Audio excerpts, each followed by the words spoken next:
Example of budding, yeast.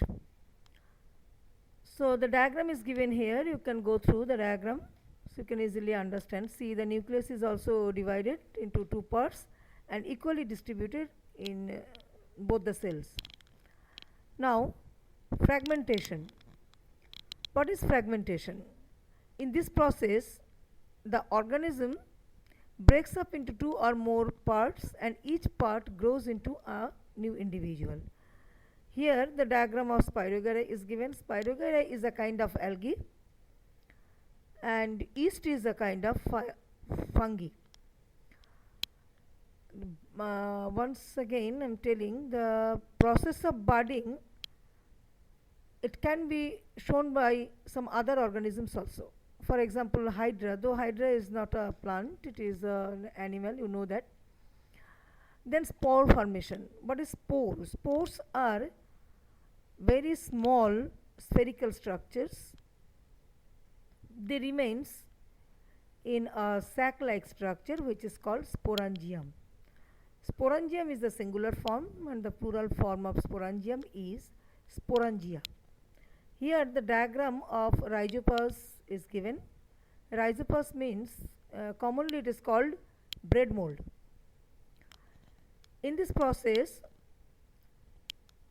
parent plant produces a number of, thousands or hundreds of microscopic round shaped spores in the sporangium.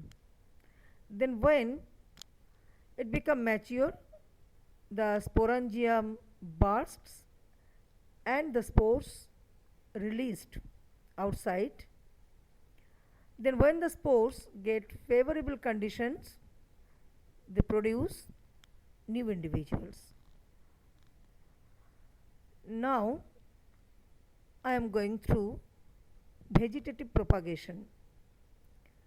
Vegetative propagation, I have already told you that some plants can grow from root, stem, leaves and seeds also.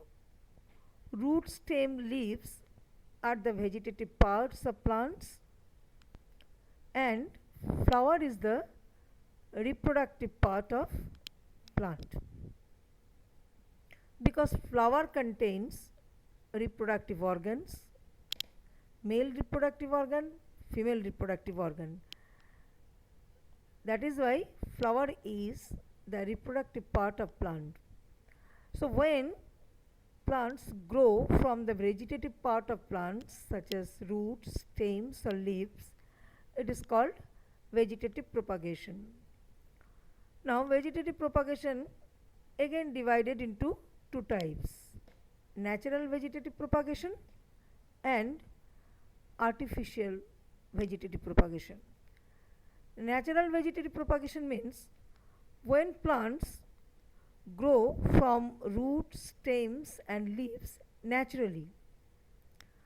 These are called naturally vegetative propagation or natural vegetative propagation. But when the vegetative propagation is done artificially by human being, it is called artificial propagation. For example, when we grow a plant by using the cutting method, by taking a healthy branch of a plant and put it in the soil, and automatically after some few days a new plant is grown from the part of the plant. Here the new plant is grown by human being. That is why it is considered as artificial vegetative propagation. But when a new plant is grown on its own from roots, for example from dahlia plant, you have noticed, I think, they have swollen tuber roots which remain under the soil, and when monsoon comes, new plants are grown from there. That is why here the plants are grown naturally and it is considered as natural vegetative propagation. Okay, I am again coming systematically. First one is vegetative propagation by roots. I have already given one example. Once again I am giving the examples of another plant, that is sweet potato. It's a very common plant. Here the roots are swollen, and this type of roots are called tuber root.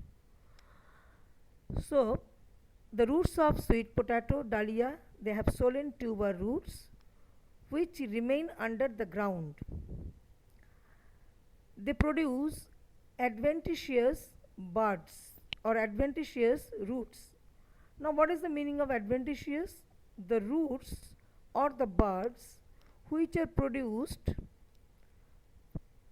from the part which is there when their position is not normal. That means normally from where the buds are produced, adventitious buds are not produced from that particular part.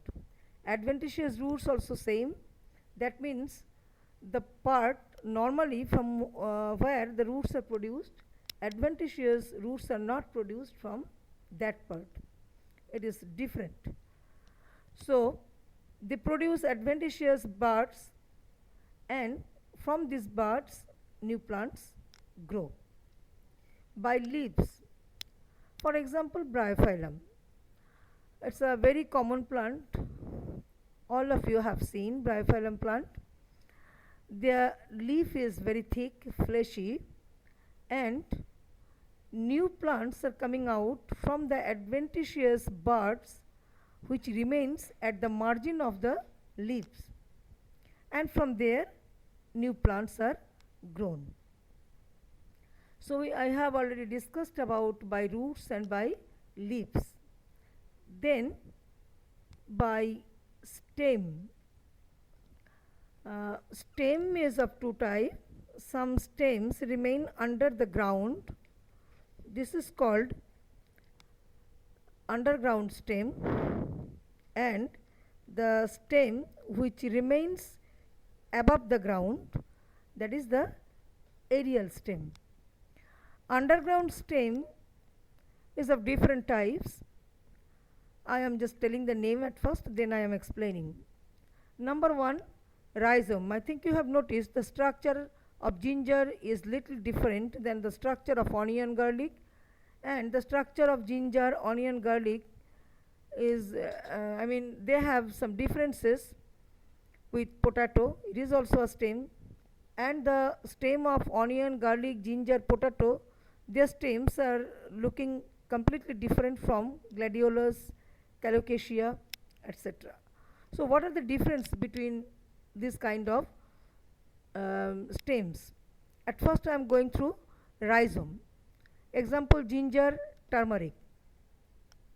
It is a short horizontal swollen underground stem that bears buds and adventitious roots, and new plants develop from the buds of rhizome. Always the buds or new plants are produced from the buds. I think you have noticed it.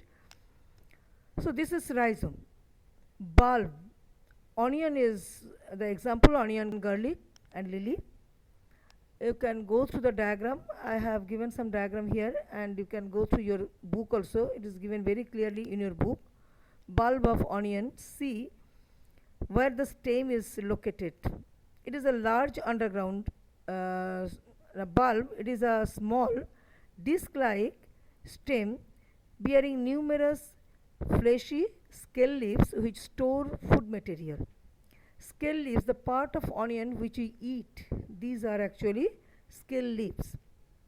At the apex of disc, that means from the upper portion of the disc is an apical bud which grows into an aerial flowering shoot.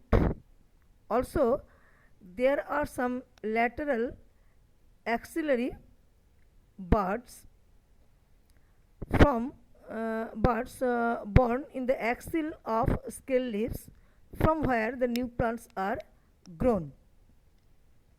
Then corm. See the diagram.